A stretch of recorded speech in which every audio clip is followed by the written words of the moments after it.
हाँ जी, good morning all and welcome to fast track batch, जिसका सिर्फ नाम फास्ट ट्रैक रहेगा मेरे लाल। बच्चों के दिमाग अभी भी, हाँ, वो तुम्हारे ऊपर है बेटा। Remedies for breach of contract हमारा टॉपिक था। रेमेडी का मतलब समझते हो? ऑप्शन। रेमेडी माने ऑप्शन। तुम खड़े थे बेटा बाहर पार्किंग में, कोई बंदा आ रहा है मजे से स्कूटी पे, या कोई आ रहा है बाइक पे आ रहा है, स्कूटी पे आ रही है, बाइक पे आ रहा है, कोई भी है भाई साहब, उसने तुम्हें आगे मडगार्ड पे बिठा लिया, ठा से तुम गिरे, अब उठते हो, what remedy do you have? Sir हम पंजाबी में शुरू हो जाएंगे। सर हम डेंटिंग पेंटिंग के लिए क्लेम कर सकते हैं, हाँ कि ना? सर हम जितनी हमारी डेंटिंग हुई है उतनी हम सामने वाले की भी कर सकते हैं, हाँ कि ना? रेमेडीज लीगल है इलीगल है अलग, मतलब तुम्हारे पास जब तुम्हारे साथ कुछ हुआ, तुम्हारे पास जो ऑप्शन है लॉ में, तुम्हारे पास क्या रेमेडीज हैं जब सामने वाला तोड़ देता है किसको? कॉन्ट्रैक्ट को। Remedies for breach of contract. So सामने वाले ने कॉन्ट्रैक्ट तोड़ दिया, दो तरह से तोड़ा, या तो एक्चुअल ब्रीच और एंटिसिपेटरी ब्रीच। तो पहली ऑप्शन सर, पहले तो रेमेडी का मतलब course of action available, course of action available. Sir हम भी स्कूटी चलाएंगे, उसे मडगार्ड पे बिठाएंगे, सर हम उसे कुछ पंजाबी में समझाएंगे, सर हम उसको डेंटिंग पेंटिंग करके भेजेंगे आगे। तुम्हारे पास जो कोर्स ऑफ एक्शन अवेलेबल है उसको क्या कहा जाता है? रेमेडी। किसके पास होती है ये बेटा रेमेडी अवेलेबल? एग्रीव्ड के पास। सही है, जो डिफॉल्ट कर रहा है उसके पास नहीं। For not at the party at default to enforce his rights under the contract. सबसे पहले सर रिसिशन ऑफ कॉन्ट्रैक्ट, तुम कॉन्ट्रैक्ट को कैंसल कर दो। कैंसल करते हो मतलब सर सामने वाले ने पैसे देने थे और मैंने गुड सप्लाई करनी थी। तो अगर मैं कॉन्ट्रैक्ट को कैंसिल करता हूं, मुझे आज के बाद गुड सप्लाई करने की आवश्यकता नहीं है। सही है, मुझे गुड सप्लाई करने की आवश्यकता नहीं। That is rescission means a right not to perform the obligation. मैं ऑब्लिगेशन अपने वाली परफॉर्म नहीं करूं। बच्चा कहते सर फिर suit for damages. Sir damages आपको दोनों ऑप्शंस में मिलती हैं, चाहे आप अपना काम करो चाहे ना करो। मान लो सामने वाला 2 दिन बाद आया पैसे लेकर कि मुझे गुड सप्लाई कर दो। पहली ऑप्शन है आज उसने पैसे देने थे और मैंने आज गुड सप्लाई करनी थी, मैंने आज ही कॉन्ट्रैक्ट को क्या मान लिया? कैंसिल, और मैंने उसके ऊपर सूट फाइल कर दिया। किस चीज का? Second option, suit for damages. Sir क्या बिना रिसिशन के भी सूट फॉर डैमेजेस हो सकता है? यस। कैसे? सर आज उसने पैसे देने थे, आज उसने पैसे नहीं दिए, वो आया 3 दिन 4 दिन के बाद पैसे देने कि भाई आप अब मुझे गुड्स दे दो। अब आप कहोगे कि सर आप उस दिन आए नहीं, उसके कारण ये डैमेजेस हुई हैं, मैं गुड्स तो सप्लाई करूंगा अगर आप मुझे ये डैमेजेस पे करोगे। क्या मैं तब भी परफॉर्मेंस के दौरान भी डैमेजेस क्लेम कर सकता हूं? यस, प्रोवाइडेड उसको क्या मिला उस बात का? नोटिस। आई होप याद आ गया होगा। तो suit for damages is different and rescission of contract is different. लेकिन जनरली जब कॉन्ट्रैक्ट कैंसिल करते हो तभी डैमेजेस क्लेम करते हैं। Got it? चलिए, डैमेजेस सर बहुत तरह की होती है। सबसे पहले साधारण डैमेजेस। साधारण मतलब ये तुम्हें रियलिटी में कंपनसेट करने के लिए दी गई एक्चुअल डैमेजेस जो होती हैं कॉन्ट्रैक्ट में, इधर उधर की फालतू बातें नहीं। मैंने सर प्रॉमिस किया था कि मैं आपको 10,000 रुपए में गुड्स दे दूंगा, मजबूरी में आपको बाजार से गुड्स खरीदनी पड़ी, कितने में मिली? तो सर आप कितने रुपए क्लेम कर पाओगे? 2,000, जितना आपका एक्चुअल में हुआ। सर एक जगह ना गुड्स मिल रही थी 12,000 की, एक जगह मिल रही थी 15,000 की। मेरे को तो ये स्कीम पता लग गई कि जितने की मैं खरीदूंगा डिफरेंस में क्लेम कर लूंगा। किससे? प्रोमिसर से। मैंने शोरूम से खरीद ली जानबूझकर। बेटा ना, अब तेरे को मैं 5,000 की डैमेजेस नहीं दिलवाऊंगा। It is your duty. जब डैमेजेस क्लेम करोगे ध्यान रखना, duty to mitigate the loss. तुम्हारी ड्यूटी होती है लॉस कम से कम हो। आंखें बंद करके किसी दुकान पे मत चढ़ जाना, थोड़े बहुत क्वेश्चन कर लेना, पूछ लेना इधर उधर से कि भाई क्या प्राइस चल रहा है, क्या नहीं चल रहा। मैन ऑफ ऑर्डिनरी प्रूडेंस की तरह एक्ट करना कि जैसे अगर आप वाकई में बेस्ट प्राइस पर गुड्स खरीदना चाहते तो कितने पर खरीदते। तो यहां पर सभी केसेस में बेटा कोई भी डैमेजेस है, एक चीज का ध्यान रखेंगे, duty to mitigate the loss. तो सबसे पहले कौन सी डैमेजेस आई? Ordinary. What are the ordinary damages? Price, purchase price जितने पर मैंने गुड्स खरीदी माइनस कॉन्ट्रैक्ट प्राइस। ऑब्वियसली दोनों में से कौन ज्यादा होगा? Purchase price. सही है, कौन ज्यादा होगा? Purchase price. तो तुम्हारे एक्चुअल लॉस को कवर करने के लिए ये वाली डैमेजेस दी जाती हैं। ऑर्डिनरी डैमेजेस मतलब जो नेचुरली अरोज हुई, इसको ऑर्डिनरी डैमेजेस बोला जाता है। एग्रीव्ड पार्टी सफर करती है, इसका मतलब है डायरेक्ट कंसिक्वेंसेस ऑफ ब्रीच से, इनडायरेक्ट से कभी भी नहीं मिलती। स्पेशल डैमेजेस, स्पेशल मतलब अब तुम मिठाई का डब्बा लेने गए, सिंपल सिंपल, बेटा वो तुम्हें कैसे देता है डब्बा? पैकिंग वैकिंग करके, हाँ के ना? तुम मिठाई का डिब्बा लेने गए, ध्यान देना जरा, तुमने बोला हाँ जी ये 1 किलो ये काजू बर्फी डाल दो, काजू बर्फी वाला वो डिब्बा उठाएगा, प्लास्टिक का गत्ते का जैसे अभी पैकिंग करके लिफाफे में डाल के तुम्हें दे देगा, हाँ के ना? तुम कह रहे हो सर इस पे रिबन लगा दो, इस पे फैंसी बॉक्स लगा दो, तो तुम्हें पहले बताना पड़ेगा कि नहीं बताना पड़ेगा बेटा? हाँ या ना? तो जब तुम नॉर्मल से उठकर कुछ स्पेशल करना चाहते हो, सामने वाले को पहले बता दो। नहीं बताते हो तो भाई साहब आपको हम वो काम करके नहीं देंगे, as simple as that, yes और नो? आवाज मेरे लाल, यही मेरे लिए क्या कहलाती है? Special damage. तुमने आगे से गुड्स मंगवाई, तुमने बोल दिया भाई साहब इस डेट को इतने बजे तक डिलीवर कर देना, क्योंकि मैंने ये गुड्स आगे देनी है आपसे, मैं ये गुड्स ले रहा हूं 120 पर, मेरा आगे कॉन्ट्रैक्ट हुआ पड़ा है कितने पर? 150। अगर आपने यार सप्लाई ना की टाइम पे, मेरा ये 30 रुपए का क्या हो जाएगा? नुकसान। सर अब अगर वो गुड्स को सप्लाई नहीं करता, अब तुमने मान लो मार्केट से खरीदी गुड्स 140 में, अब तुम 140 को 120 से अगर कंपेयर करते हो, वो क्या है? Ordinary damages. ये तो अलग केस था, अब यहां पे नहीं लगेगा। उसने समय पर गुड्स दी नहीं और तुम उसको सप्लाई भी नहीं कर पाए, तुम्हारे सप्लायर ने तुम्हें नहीं दी, तुम अपने कस्टमर को सप्लाई नहीं कर पाए। इस केस में कौन सी डैमेजेस? स्पेशल, कि तेरे गुड्स सप्लाई ना करने के कारण मेरा 30 रुपए का नुकसान हो गया। तो सर इस केस में जो डैमेजेस क्लेम होंगी कौन सी है? इसके लिए एक ही कंडीशन जरूरी है, notice in advance. Notice in advance, contract बनाते हुए या बनाने से पहले? बनाने के बाद नहीं, बनाते हुए या बनाने से पहले मैंने नोटिस दे रखा था। सच डैमेजेस तभी मिलेंगी अगर पार्टीज न्यू, कब? व्हेन दे मेड द, जब कॉन्ट्रैक्ट बनाएगा उनको इस बारे में पता था। Likely to result special. Sir remote और इनडायरेक्ट की कभी भी नहीं मिलेंगी। रिमोट और इनडायरेक्ट डैमेजेस पता है क्या? नहीं, छोटी अमाउंट मटेरियल नहीं है। देखो रिमोट और इनडायरेक्ट, पर्सन कह रहे भाई साहब आपके कारण ना मैं गुड्स लेने गया, आपने मुझे गुड्स सप्लाई नहीं की ना, 10,000 की प्रॉमिस, मैं 12,000 की लेने गया अपनी गाड़ी में, उधर से आते उस कार को कोई ट्रक वाला, इन दोनों का मिलन हो गया भाई साहब, ठीक, मैं भी गिर गया, मेरी लात टूट गई, क्लियर है, उस पर बैंडेज वैंडेज होगी, उस पर पट्टी होगी। एक तो मेरा पर्सनल लॉस और मेरी कार का लॉस, और 10,000 की गुड्स जो मैं 2,000 एक्स्ट्रा देकर खरीद के आया, 2,000 का ये लॉस। बेटा इसको तो मेरे को समझ को आता है, वो बेवकूफ की तरह शुरू हो जाए। ना तुम गुड्स देने से मना करते, ना मेरे को मार्केट जाना पड़ता, ना मेरी कार का एक्सीडेंट होता, ना मैं ऐसे बेड पे आता। बेटा ये कहानियां दूर दूर तक कोई रिश्ता नहीं है, क्लियर है? हाँ कि ना? जो तुम लोग मान लो पढ़ते नहीं हो, है ना, सब बाद में दोस्त को मतलब दोष देने लग जाते हो दोस्त को, यार तू ना मेरे को बार बार ये इंस्टा पे मीम्स भेजता रहता है, उल्टी सीधी वीडियोस भेज, मेरा ना ध्यान भंग हो जाता है इस कारण से।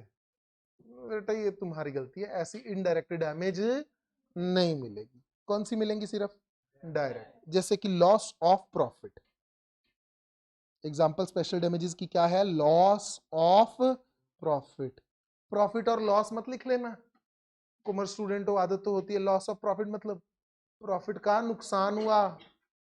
थोड़ी थोड़ी तो इंग्लिश आती है ना, सभी इंग्लिश मीडियम बैठे हैं, है तो नहीं कोई चुपचाप हिंदी मीडियम चला रहे हैं? मेरे दिल की तसल्ली के लिए दिखाता जा रहा है कि चल सर को कौन सा पता लगना है। हिंदी के वर्ड ज्यादा मुश्किल है, मैं बता दूं। मैंने देखा जब मैं शुद्ध हिंदी बोलता हूं तुम्हारे हाल। उसके बाद आई एग्जाम्पलरी, फिर प्यूनिटिव, फिर विंडिक्टिव डैमेजेस। सर ये सामने वाले बंदे को ये जरा ध्यान देना, they are compensatory in nature, they are compensatory, जो नुकसान हुआ उसकी भरपाई कर रहे हैं, जो नुकसान हुआ उसकी भरपाई कर रहे हैं। ये इनकी नेचर क्या है? पनिशमेंट। मुर्गा बनाओ इसको, समझ पा रहे हो? इसकी नेचर क्या है? तुम जैसे हो काम नहीं करके आते, ठीक, टीचर ने तुम्हें बिठा लिया भाई सब क्लास के बाद आधा घंटा, चल यार काम खत्म करके जाइए, कंपनसेशन करवा रहे वो, जो तुम घर पे ना पढ़े यहाँ पे पढ़ लिए, भाई सब मुर्गा बन जा। क्या बच्चा ऐसे बेटा दिमाग तेज हो गया, उसका दिमाग गर्म हो गया, अच्छा इस समय तो ये आना था। Getting it? वो नेचर क्या है? पनिशमेंट। एक की नेचर क्या है? फर्क समझ पा रहे हो? एक्चुअल लॉस हुआ उसकी भरपाई हो रही है बेटा, क्या है? कंपनसेशन। लॉस नहीं है ऐसा कोई, लेकिन हम वैसी भरपाई करवा रहे हैं, वो क्या है? पनिशमेंट। कौन सी पनिशमेंट की नेचर में है? नाम बोल दो बेटा, पेपर तुम्हारे है ना, क्योंकि इस बार मेरे तो एग्जाम्प्ट है। बोलो बेटा, एग्जाम्पलरी, विंडिक्टिव, प्यूनिटिव। प्यूनिटिव मतलब पनिशमेंट की नेचर में, ठीक है जी। द कोर्ट में award damages in case of,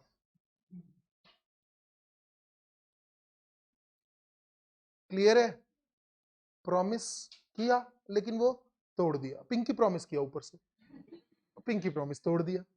क्या प्रॉमिस था बेटा? प्रॉमिस टू मैरी, कर प्यार किया तो निभाना, कह रहे नहीं।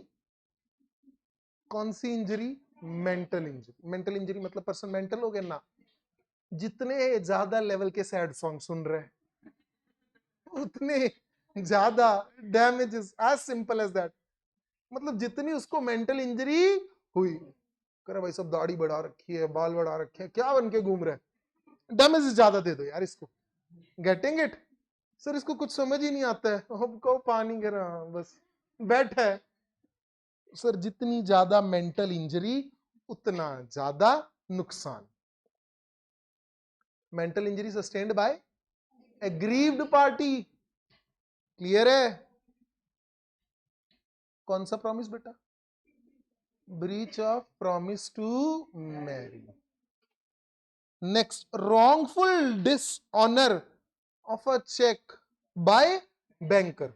वैसे तो बेसिक सा रूल होता है भाई साहब, अगर आप चेक इशू करते हो आपके अकाउंट में पैसे होने चाहिए। वो जनधन योजना वाले चेक याद है? अभी कुछ समय पहले की योजना आई थी, प्रधानमंत्री जन धन योजना, हर बंदे का खाता खोल दो भाई साहब, 500 रुपए का खाता खोल दिया बंदे का, बंदा फीलिंग में, अपना भी बैंक में अकाउंट है भाई, 500 पड़े हैं। जन धन में खाता खुलाया, चेकबुक मिली, जन जन को चेक बांट दिया। तेरे कितने 5 लाख ले जाए यार कोई ना, 1 लाख ले जाए यार कोई ना। भाई साहब तो तुम जन जन को चेक बांटते फिर रहे हो, अकाउंट में पैसे है नहीं। कल को लॉस हुआ कौन रिस्पॉन्सिबल है? ड्रॉर जिसने चेक काटा कि बैंक? ड्रॉर है प्रभु। 500 रख के बैंक को कह रहे तूने चेक को ऑनर नहीं किया है क्या? थोड़ी बहुत जीरोस का तो फर्क था। अब बेटा लायबल कौन है? ड्रॉर। लेकिन बेटा क्योंकि ना तुम वर्ड्स लिखते हुए कुछ और कर देते हो, वर्ड क्या लिखा है? Wrongful dishonour by bank. Wrongful मतलब भाई साहब मेरे खाते में 5,10,00,000 पड़े, ठीक, मिनिमम बैलेंस की कोई जिम्मेवारी नहीं है, 5 लाख का चेक आया, बैंक को ऑनर करना पड़ेगा, यस। बैंक ने फिर भी क्या कर दिया? डिसऑनर। अब सर यहां पर एक रूल है, smaller the amount higher the damages. उसका लॉजिक समझ लेना। अमिताभ बच्चन पता है ना अंकल? अमिताभ बच्चन जी का एक चेक था 100 करोड़ का, डिसऑनर हो गया, पूरे देश को अफसोस होगा, ब्रेकिंग न्यूज बन जाएगा, अमिताभ बच्चन का 100 करोड़ का चेक डिसऑनर हुआ। बच्चा रोटी कर, मम्मा 1 मिनट, मैं जरूरी है, यूपीएससी के एग्जाम में आएगा, मैं नोट कर लूं। तो बेटा ये 100 करोड़ का चेक डिसऑनर हुआ, समझ आता है कि चल यार नहीं होंगे। अब मान लो उन्होंने किसी को 500 रुपए का चेक काट के दिया डोनेशन में, बैंकर ने ध्यान नहीं दिया, डिसऑनर कर दिया। ज्यादा बड़ी ब्रेकिंग न्यूज कौन सी बनेगी बेटा? 500। अमिताभ बच्चन हुए लाचार, 500 का चेक देने से चूके। क्या है इतना महंगा कारण? महंगा पेट्रोल, महंगे दाम। अमिताभ बच्चन भी हुए तंग। मतलब न्यूज वाले कुछ भी बना के प्रेजेंट कर देंगे, हाँ के ना? बेइज्जती किसमें ज्यादा हो रही है? 500 वाले। Smaller the amount, higher the damages. कहानी समझ आई? प्रोवाइडेड भाई साहब सामने वाले की रेपुटेशन भी हो, प्रोवाइडेड सामने वाले की रेपुटेशन भी हो। ट्रैक रिकॉर्ड चल रहा है बंदे का, पहला चेक बाउंस, दूसरा बाउंस, चौथा बाउंस, 11वें चेक में आके भाई साहब 10 रुपए एक्स्ट्रा करवा दिए, 510 रुपए बैलेंस है, 500 का चेक आया। अब कैशियर भी मजे में बैठा था, इसका अरे बिना देखे कर बाउंस, रॉन्गफुल डिसऑनर है सर। 510 थे 500 का चेक था, बाउंस कर दिया। बट क्या जैसे अमिताभ अंकल को डैमेजेस मिली थी, क्या इसको भी मिलेंगी? गुडविल तो देख ले पहले, कह रहा मेरा क्रेडिट इफेक्ट हो गया। 10 रुपए एक्स्ट्रा रख के तूने कौन सा क्रेडिट बढ़ा ली? तो जनरली ये किसको मिलती है? पर्सन ऑफ गुड रिप्यूट, कोई बिजनेसमैन है उसको। Got it? सैलरी वैलरी वाले को जनरली नहीं मिलेंगी, जिनकी मतलब चेक्स वगैरह की इतनी डीलिंग है नहीं है, बिजनेस वगैरह कर रहे हो, रेपुटेशन डैमेज हुई है, तो basically these are damages for goodwill. और दूसरा ऊपर वाले में इमोशंस, ऊपर वाले में इमोशनल और मेंटल डैमेज, दूसरे में गुडविल की डैमेज। सही है? Next, nominal damages. नुकसान नहीं हुआ, तुम्हें 10,000 का प्रॉमिस किया था गुड्स का, तुम मार्केट से खरीदने गए 7,000, रिश्तेदार से गुड्स खरीदी, कितने में प्रॉमिस किया उसने? 10,000 में, ड्यू डेट को मुकर गया, भाई साहब तुम मार्केट में गए, पता लगा 7,000 रिश्तेदारी ठग रहा था। तो भाई साहब तो तुम कह रहे हो 3,000 का प्रॉफिट हो गया, लेकिन मैं इसको छोड़ूंगा नहीं, क्यों? कॉन्ट्रैक्ट तो इसने तोड़ा है, हाँ के ना? तो सर कोर्ट नॉमिनल, नॉमिनल मतलब सिर्फ नाम मात्र के डैमेजेस लगा देते हैं, 1 रुपए भी हो सकते हैं सर। पार्टीज का लीगल राइट टूटा है, टेक्निकल वायलेशन हुई है लीगल राइट की, लेकिन प्रैक्टिकली कोई डैमेजेस नहीं हुए ब्रीच ऑफ कॉन्ट्रैक्ट के कारण। Damages for inconvenience and discomfort, inconvenience and discomfort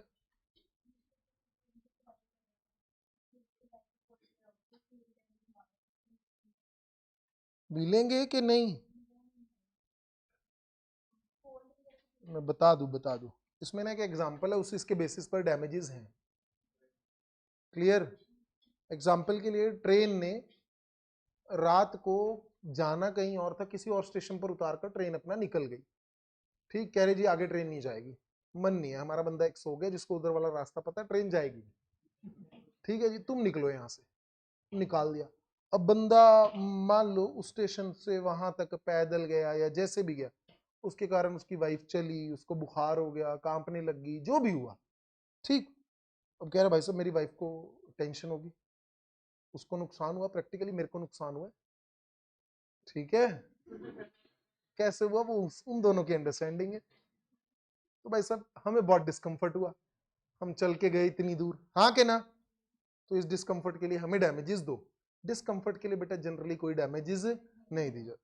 हाँ भाई बीमार बीमार होगी है, इलाज का खर्चा आएगा, उसकी हम पेमेंट करवा देंगे, लेकिन जनरली डिस्कंफर्ट वगैरह के लिए कोई डैमेजेस नहीं दी जाती, जब तक कॉन्ट्रैक्ट की ऐसी नेचर ना हो, जब तक कॉन्ट्रैक्ट की ऐसी नेचर ना हो।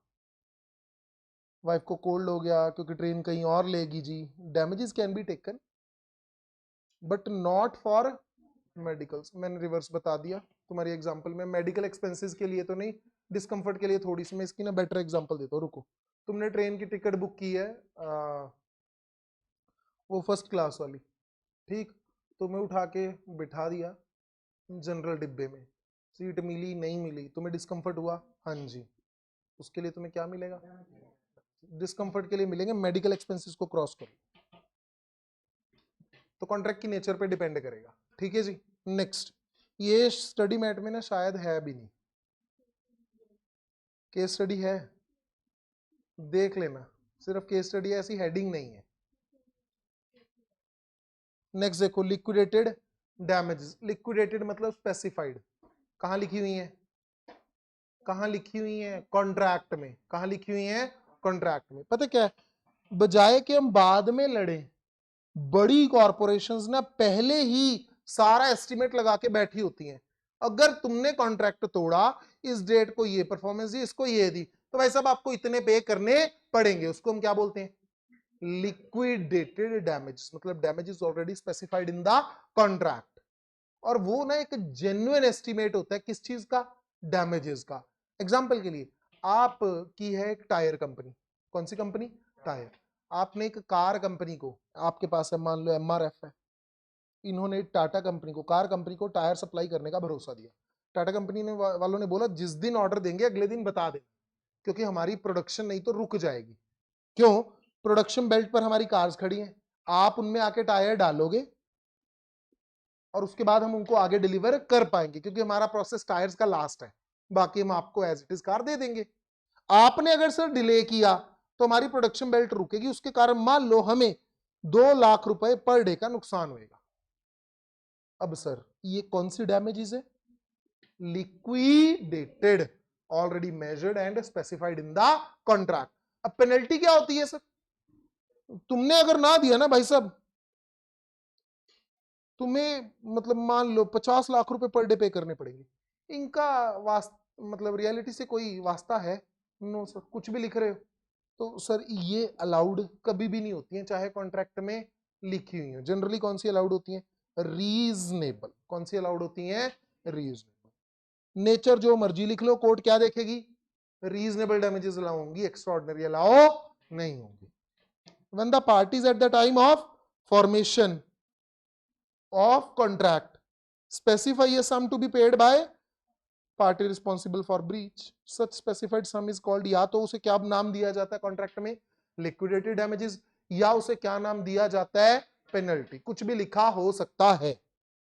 अगर सर फेयर और जेन्युइन प्री एस्टिमेट है तो सर वो अलाउ हो जाएगा। अगर डिसप्रोपोर्शनेट है डैमेजेस के लिए, फिर अलाउ नहीं होगा। कोर्ट इंडिया में सर सिर्फ क्या अलाउ करेंगी, रीजनेबल कंपनी, बट उसकी लिमिट है सर, स्टार मार्क कर लो। लिमिट क्या है, स्पेसिफाइड सम, उससे ज्यादा अलाउ नहीं करेंगे। मान लो एक्चुअल डैमेजेस हुई 50 लाख, एक्चुअल डैमेजेस कितनी है, 50 लाख, कॉन्ट्रैक्ट में स्पेसिफाइड है 70 लाख, कितनी अलाउ होंगी, 50। कितनी होंगी, 50। एक्चुअल डैमेजेस हुई 80, स्पेसिफाइड है 70। तुमने मैक्सिमम अपनी लिमिट बना ली थी कॉन्ट्रैक्ट में, कितनी, 7। तो तुम अगर तो जेन्युइन एस्टिमेट लगाते हो उसे क्या कहा जाता है, लिक्विडेटेड डैमेजेस। अनरीजनेबल एस्टिमेट है उसे क्या कहा जाता है, पेनल्टी। कॉन्ट्रैक्ट में कुछ भी लिख लो, हम कोई फर्क नहीं करेंगे। हाँ, इंग्लैंड में सर ये दिक्कत चल रही है, वहां पर किस बेसिस पर, लिक्विडेटेड डैमेजेस तो एनफोर्सिबल है, पेनल्टी एनफोर्सिबल नहीं है। Got it. आज हमारा टॉपिक हो गया कौन सा, डैमेजेस। बाकी का काम खेलेंगे कल। Thank you all, have a good, bye bye.